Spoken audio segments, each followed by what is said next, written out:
Hi, welcome back to PSL Living. I'm Jenny Newell. Air rescue is nothing new to St. Lucie County Fire District, but the EC 135 is. Deputy Chief Brian Blizzard is here, as well as clinical base supervisor, flight nurse, flight medic, all those good things. You have quite a title there, Rob Schooley. Thank you guys so much for being here. We really appreciate it. Well, thanks for having us. First, let's start with you. Can you just talk a little bit about the public-private partnership with this St. Lucie Air Rescue? Sure. Well, we've been providing air medevac service for many years, actually, since the early 80s, and we've been doing that very well. And in the economic downturn, we had to outsource with a private partner, and that's with Air Methods.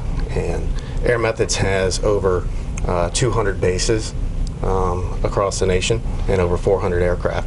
So we partnered with them. They provide the helicopter, the base, medical personnel. That's great. We provide the medical director, a flight paramedic, and our medical guidelines. Okay, that's wonderful. And Rob Schooley, you obviously are on the front lines of this. How long have you been associated with the Air Rescue? I've been with the program now for a little over 14 years. Okay. As a flight medic, and for about the last 7 years actually functioning as a flight nurse also. Okay. Get a lot of calls? We do. We average somewhere between around 30 to 40 calls a month. Okay. So. Is that, would you say that's high, that's low? I mean, compared to other, I guess, other counties that have this kind of service? Yeah, it's definitely not a slow base. It's, I would say it's right around the moderate, amount of calls that we do there. Okay. Keeps us busy. At what point do you say, okay, we need air rescue? I mean, at what point do you go into action? Well, the state requires that all trauma alert patients be transported to a state-approved trauma center, and pediatric trauma alert patients go to a pediatric trauma center. Our adult trauma center is Longwood Regional Medical Center. So by law, if a patient meets trauma alert criteria, we have to transport there. If a patient is under the age of 16 years of age and they are a trauma alert, we have to fly them down to St. Mary's. So when the call comes in, our communications division takes in as much information as they can, and if they believe that based on the information that this call is going to be a high acuity call, those that are going to meet that trauma alert criteria, and there's several listings of the criteria that we have to meet, they will go ahead and, as part of the first alarm, dispatch air rescue to that call. Whether they're actually going to be utilized or not, they're part of the response. We get canceled a lot, but it's better to have them on the forefront than getting to the scene and saying, we need to transport by air. Absolutely, absolutely. And I imagine, I mean, obviously it's just quicker that way, right? To transport by air? Absolutely. Okay. What is the time frame, I guess, from, how long would that flight take to get you, let's say, down to that pediatric care center? The average flight's down to West Palm for us. We can be from here anywhere in St. Lucie County down to Palm Beach County within 15 minutes. Oh my gosh, so that's critical, obviously, in a traumatic situation. Absolutely. I mean, those minutes count. Absolutely. It's very time sensitive, and that's all a part of the trauma alert activation because of the time sensitivity for getting these patients to a facility with physicians that are, have surgical capabilities to get those patients into, life-saving procedures as quick as possible. Absolutely. Now, your training, I mean, you have very extensive training, right, before you can even actually be working on the aircraft. That's right. Most of we currently have 9 flight medics in the program, 5 flight nurses, and all of them come with a great deal of experience.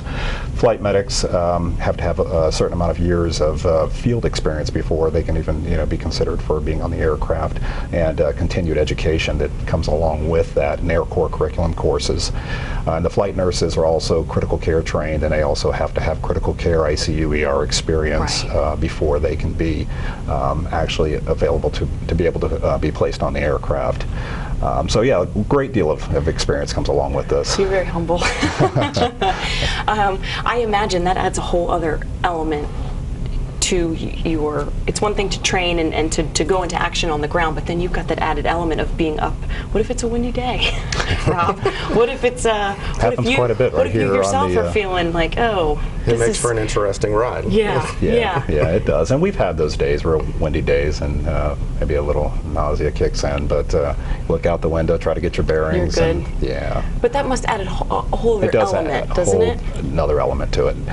The whole other element, a lot of it comes into from from a safety standpoint. So it's not just caring for a patient, it's actually taking care of ourselves too. Right. When it comes to this. And I mean, that comes with a lot of things that we do. And that's one of the things with this specific new aircraft that we've gone with, that it added a lot of safety features for us in this new EC-135.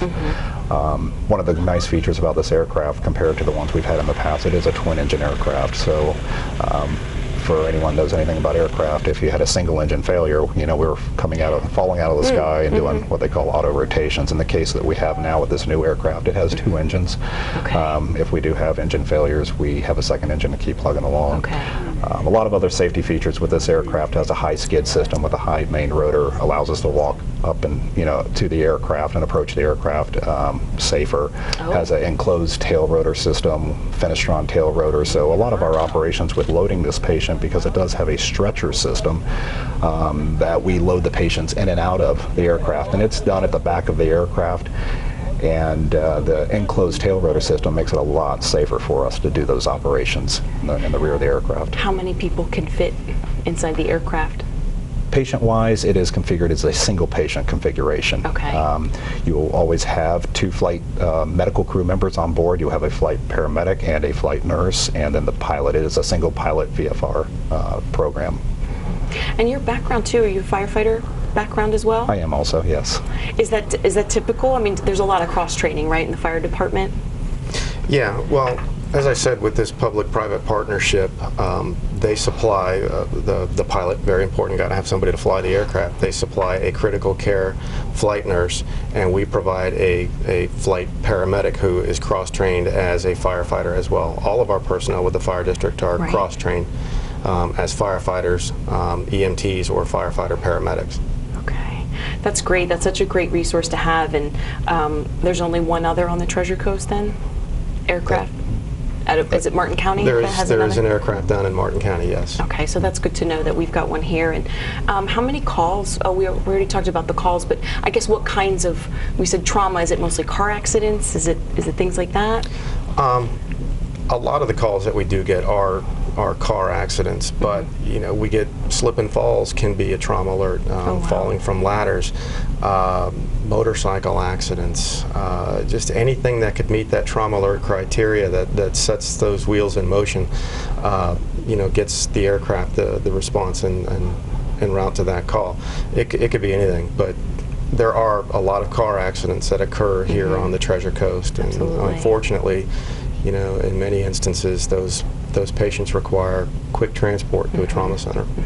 Absolutely, and that's such a great resource to have, and we thank you so much for your service and just the forward thinking of having, you know, such an advanced aircraft, you know, at your disposal is wonderful. So we really appreciate all that you do. There's some great pictures online on the website, on the St. Lucie County Fire District website of the aircraft too. I saw some really nice ones. I was checking it out before you guys got here. Absolutely. So definitely people should check that out and just see what's there. I'm sure people have seen it, you know, up in the sky and things. It's a good-looking aircraft too, isn't it? Yes. It's pretty. I hate to be a girl about it, but it's actually really pretty. Yeah, it's a beautiful aircraft, and if you're ever in need, and it's, you know, it's there. It's ready to respond, and coming out of the sky, it's like an angel coming out of the sky to do a very important service. Yep, absolutely. Well, thank you guys again so much for what you do, Rob Schooley and Deputy Chief Brian Blizzard with St. Lucie County Fire District. Thank you so much for being here. We really appreciate it. Thank you.